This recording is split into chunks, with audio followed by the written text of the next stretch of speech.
planet celebrates Earth Day today. Citrus TV's Luis Ortiz takes a look at what happened on the Hill for this global event.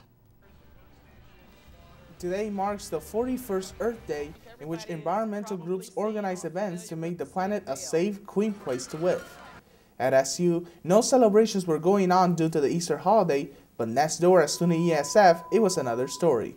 Students there decided to celebrate Earth Day with one thing: Frisbees. We wanted to get people outside and playing around, especially since today's Earth Day. We figure that people should be outside playing. 7 teams were part of the Ultimate Frisbee Tournament, which was celebrated on the ESF quad. So how does playing Frisbee contribute to the environment? It's about celebrating being outside and appreciating just nature and being able to run around. And I mean, if we don't have an environment, then we don't have a place to run around and play Ultimate Frisbee in. The event was part of ESF's Earth Week celebration. There were Frisbee games, students, and food. 2 students who were part of the team called Bags had a great time at the event, even though they had different opinions about their team.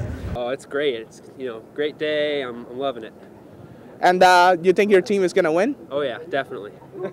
No, because the team that's playing right now is really, really good. They're on the SU Ultimate team with us, and they're actually seniors, so they're going to kill us. But yeah.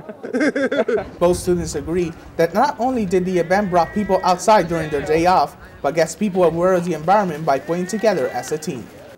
The winning team for the Ultimate Frisbee Tournament will win a $100 gift certificate from Alto Cinco. Reporting from the ESF Quad, I'm Luis Ortiz, Citrus TV News. Thank you, Luis. The first annual Syracuse Air Guitar Competition is tonight.